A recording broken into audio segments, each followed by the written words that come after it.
Stanford University. She specialized in early Japanese Buddhism. Today she will show us Stanford's project by using IIIF.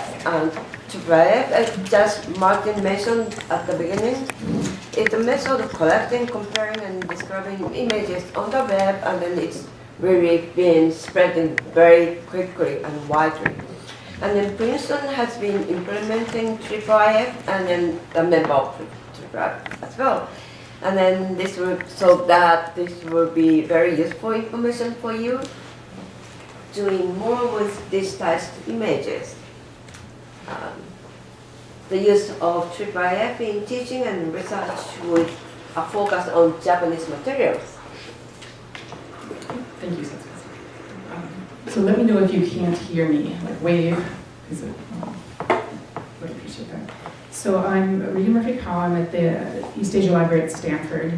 My background, the last time I was here was actually a PhD student, and so my background is more in research, but just this last October, I went with our Digital Library Systems Services group to Japan for a week of conferences, two in Tokyo, two in Kyoto, and one in Fukuoka. And then it was all about IIIF. So we gave long, day-long conferences about IIIF, sort of proselytizing, letting people know about IIIF. But it's really exciting. So do you want to stand up and stretch first? Because sometimes it's easier. And then you can move back from the front, maybe. Yeah, there we go. She has. I have a sort of a soft voice, so let me know if you can't hear me. So if you're, okay, I'll move forward. So what does IIIF stand for? Because you hear the term a lot, but what is it? It's basically the International Image Operability Framework. That's what the term stands for. You can understand. And then why? Why is this important? Well, a lot of people are digitizing, right? Almost every library, museum, institutional repository is digitizing. And if you go to their site, you can see what they've digitized, and it's often really, really great, high quality. Sometimes it's less high quality. There's a lot of inconsistency. And then every user interface is different. So it's hard on the users, it's a little frustrating. And mostly what you can do is view what they have, and hopefully it's high quality. So every site is a silo, there's no interoperability, every site is sort of a one-off. So if you want to do something, you have to do one project, and you work really hard on it. There's so much effort that goes into digitizing. I'm sure you've all digitized or worked with people who digitize it. There's a lot of steps that goes into that. And so the idea of IIIF is to make it more usable. So the vision, create a global framework by which image-based resources, images, books, maps, scrolls, manuscripts, musical scores from any participating institution can be delivered in a standard way via any compatible image server for display, manipulation, annotation, in any application to any user on the web. This is to be very exciting. I'll give you examples in a minute. So if we continue, with the tens of millions of image-based resources, backed by a consortium of world-leading cultural heritage and research institutions like Princeton, supported by a rich and growing suite of software tools, incorporating the best of current image delivery technology and leveraging web standards. So these are the founding members, and you'll see what's really exciting is obviously Princeton and Stanford, but also the Kyoto Library Network and Tokyo. So the possibilities really are expanding. And this last week-long meeting, there was a lot, there's so much interest in Japan. People are incorporating this, and more people are using IIIF, and so it's taking off. Okay, so let's see what you can do. So this is based on a collection of prints that I collected at Stanford, and you can, just using IIIF, and this is in the mirrored or viewer, compare. You can compare 3 different images from within one collection. You can do more. There's, you can choose as many as you'd like to compare.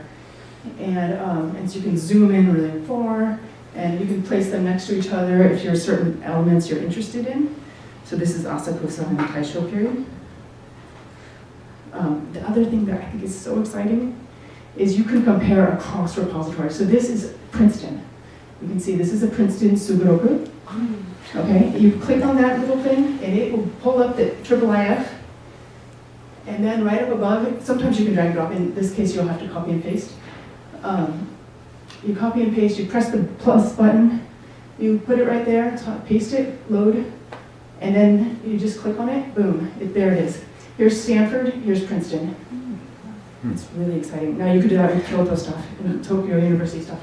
And you can zoom in really well, and you can have more than two. You can just compare as many as you like. Quick, very fast. So I'll give you the next one. The other really neat thing I think is that you can annotate. So this is a set of diaries. We received 40 volumes of diaries, and the donor gave us a Word document with a transcription of these diaries. These are so great. So you can, the diaries are handwritten. They're sometimes a little hard to read. The guy's a little bit sloppy. It's pretty good. But because we have this transcription, we can put it right there.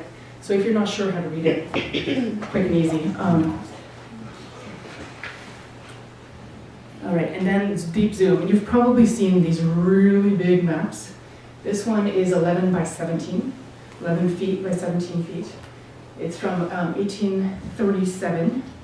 It's Omi Kuniezu.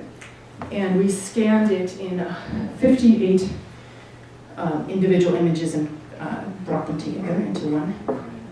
It's really neat. And so the size is 1.27 gigabyte file. So it's really big. But you can quickly just view it in the Mirador viewer. You're not downloading it, so it's not going to weigh down your computer. You can view it. You can see it. That man, Wayne, is 6'4". He's very tall. And you can go deep zoom. It's so these things that are really neat resources but are too big, too old to bring out every time somebody wants to use it. Anyway, I find it very exciting that you can view it this way. So in terms of research and teaching, for me, my imagination takes off. There's so many options, so many possibilities of what you can do with this type of thing. In that week in Japan, I was sort of the Japanese librarian, so I went around and helped people. But Wednesday morning, 2 a.m., this is a week, Monday through Friday, they asked me, can you give a talk on Friday about IIIF, Friday morning at 9, about IIIF and Japanese resources. And I said, okay. And so at 2 a.m., I looked at what I had. I had the Spotlight exhibit with the digital things that we had digitized. And at that point, at 2 a.m. on Wednesday in October, you could deep zoom, which was neat. And you could sort of, at 7 a.m. on Wednesday, they announced that the Mirador viewer was available in our Spotlight exhibits. Mirador has a lot more possibilities, and it's based on IIIF. And so all of a sudden, I could do comparisons. And so by Friday, I had, literally that's 2 days, right? I had developed a talk showing all the possibilities of what you can do in the Mirador viewer based on this one collection that I had. So it's amazing what you can do and quickly, So the way I imagine it is, I was reading the New Yorker the other day, and it had this talk or this essay about memorials in the Confederate memorials. And so I had seen this example from Ueno Park, a million times. I dealt with this collection a lot, but I never thought, who is this guy? Who is it? Why is he being memorialized in this way? Why is he so important? He's showing up in multiple prints. And who is this guy up there? And so I can imagine students looking at these primary resources and wondering, who are these people? And actually, you can very quickly find out who that guy is. Does anybody know? So, yeah, that's right. So, and so you can quickly find out, and then you can start doing a little research on that and find out who was this guy and how did he become so important? Why was this sculpture produced at that time? It's so I think it could be a really great undergraduate essay. Okay, and so then after my talk at Fukuoka University, there was a 1-hour workshop, and in 1 hour, 30 people could annotate this image from Stanford. So we're in Fukuoka and we're annotating this image from the Stanford collection, and it took 1 hour to teach them how to do it. So I can kind of imagine teaching undergrads and saying, okay, these are the 4 images that we've talked about now in the final exam or in a quiz, annotate for me. And that is, to me, really exciting. They not only have to know the materials, they have to know a little bit of IT background. It's nice to be able to combine those things. Or for example, if you were talking about Japanese religious history, you could look at the Kasuga Shrine, really analyze one print in particular. Look at the mountain and the mountain, the forest, the lanterns, the deer. You could really go into detail into one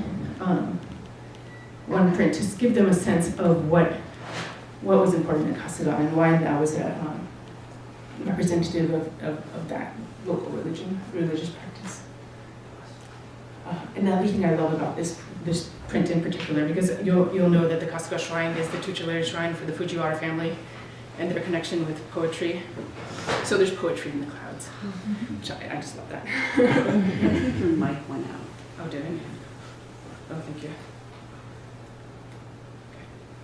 Okay. And then this is another example. I was actually just in Itsukushima last week, and it was neat to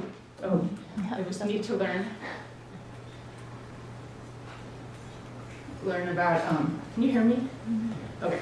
So it was neat to learn about. We have this one from 1827, and if you take a look, it has the Buddhist Shinto shrine complex. So it's the entire complex. You have all these temples and shrines all around, and there's the Itsukushima shrine. But there's so many things going on in this one in 1827. By 1901, the focus is really on the shrine. So there is sort of separation that we know happens in history. But I also thought it was interesting that this one becomes more prominent. So that's the Senjogaku is supposed to memorialize the warriors who had passed away. So it was interesting that becomes more prominent at that time period. So I think there's a possibility a good essay could come out of that. And then if you were teaching poetry, I can imagine talking about the poetry and place, and just thinking about how this place in Nara is so completely covered in poetry. The Kasuga Shrine is completely covered in poetry, and all these poetry anthologies are really important ones. And it's so prominent, and how they're defining the place through the poetry.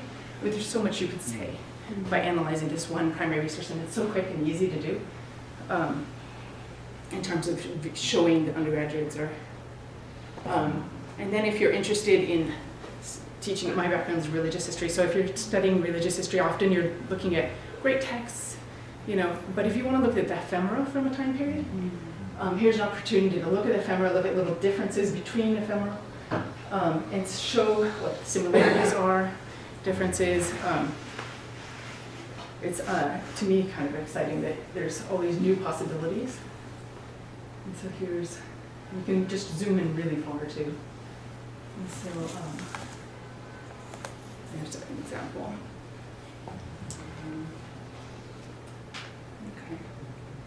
And then I can imagine trying to teach about the Taisho period, and rather than tell people about the Taisho period, you can show them, right?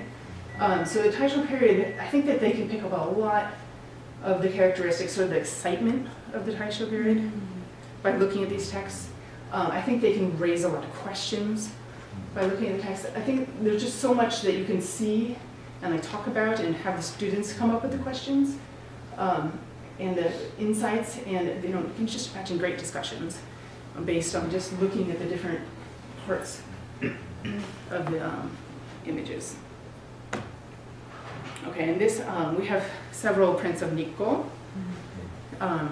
And it's interesting because the one on the left is 1850s, the middle is 1886, and this is 1887. So you can see just the way they're representing space is really different. And these two, even though they're just a year apart, a little, almost the same perspective, but a little bit different. And then I love these give you a lot of options here. So I'm only going to show you the inverting the colors, but you could also see, and all of a sudden, because you inverted it, you can see the difference in the way they drew the trees. And but you might not have noticed, but once you invert it, all of a sudden things pop out.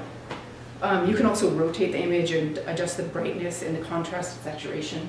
There's so much you can do with the images to sort of analyze and see differently. So let's see. So what is IIIF? It's a community that develops shared APIs, implements them in software, exposes the interoperable content. And it's a very active community. It's really exciting that it's an active community globally because new possibilities are just arising all the time. The same thing on Wednesday, there was not much I could do in my exhibit. By Friday, there was a lot I could do. And even before this, there was even more. So there's more and more possibilities. So I don't know, I find that very exciting. The reason APIs is exciting is because they enable reuse. So you can reuse, you publish once and then you reuse. And so you create something one time and then. So the core APIs for IIIF are the image API and the presentation API. I'm going to go quickly through this part. If you're interested, we have a lot of more information. So this gives you a sense, this is the image API, it just describes the image. Presentation API gives you the title, the structure, like how to present it, basically, is the idea. What is API? I know, okay, good. Yeah, I had to look it up. They were using this term all the time when I was in Japan. It's Application Programming Interface. That's what it means. But it basically means that you create a set of instructions, and they're standardized, and they can be reused by other people, is how I understand it. So there's other APIs that are also important, search APIs, and then you can search within that metadata. So for those diaries, you'd be able to search within, which is exciting. Authentication, which was really important when we went to Japan, and the people wanted to know more about IIIF, but they also wanted to be able to control who could see their images. And so so that was a really important point. And then we're working on the AV API, so that's if you have video, it's going to be IIIF compatible. So here's some examples of the search API. So I had to use, I don't have it from the Japanese context, so I use this one. So that you're searching for the word the, and there it shows up. And the authentication. So it's also being used in science. So people can analyze cell structures, and so there's obviously a login, so you can control who uses it. What's really great is it's compatible with, there's IIIF compatible software, and that's expanding. So again, the possibilities are expanding. And I mostly showed you Mirador Viewer, because that's the one we tend to use at Stanford. It's the one we have within our Spotlight exhibit structure. There's also the Universal Viewer. That's another one that's being, I think Kyoto uses Universal. There's just, I think I have an example of, you can use any different viewer as long as it's IIIF compatible. So we have 400 million images from 100 plus institutions. So it's a big deal in a lot of different fields. Oh yeah, so I have an example of different viewers. One is this is the Mirador, where there's just little differences, like you view the sort of various options on the bottom versus the side, and there's just a few little differences between what you can do. So what's the one on the right then? Oh, Universal Viewer. Oh, Universal. Universal Viewer, yeah. And either one is fine. The other neat thing that you can do is you can cite like sections of an image. So if you wanted to, if you're really particularly interested in this middle drummer, you can crop and you can cite that specific section of the image. Wow. I know, it's so exciting. And so this is an example of the cropping and the citing. You can see what we previewed. So I think that's really neat. And then we also have the right to left viewing. Nagasaki Hiyonori, if you know him, he's the one who actually came up with this. And so you can view right to left. And so it works perfectly for Japanese materials. And so I think they show different ways of viewing right to left. This way. And there's also, if you wanted to use scroll view, there's scroll view, which is great if if you have a scroll, it's much nicer to use that type of view. And then another thing that's really kind of exciting is that you can bring items that were meant to be together back together. So here's examples of images that were cut out of these books. And you can, through IIIF, bring them back together and view them, in this kind of virtual format with nice. Oh, I forgot. It's going to show you the entire. Anyway, you can fill the entire book at once, so that you can choose if you want to see that process of filling, or if you want to just view the proper, the way it used to be. So anyway, so here's an example of a manuscript that was, spread out across the U.S. And has been reunified and brought back together through IIIF.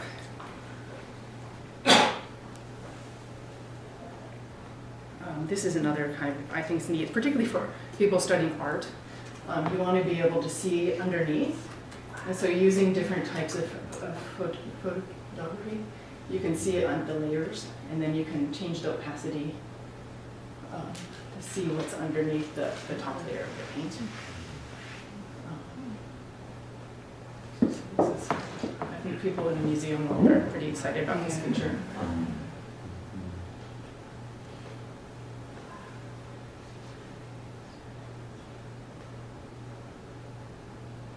So those are all separate images that are somehow Layered, exactly. So that's in the presentation API, you can layer. and then it sort of fills in the interim points so that it looks like you're just kind of going through it. Because I assume that it's pick image, and then the intervening spaces are kind of. That's a good question. interpolated. We should ask some. Yeah. Michael Appleby was the person in charge of this. He's at Yale. So he would be a good person to ask about exactly how it works. So this is why I'm excited about IIIF. It enables you to do more than just view images. You can zoom, you can pan, you can interact, manipulate, compare, reunite, remix, mash up, cite, share, annotate, apply machine learning, and artificial intelligence. And that's it. Thank you.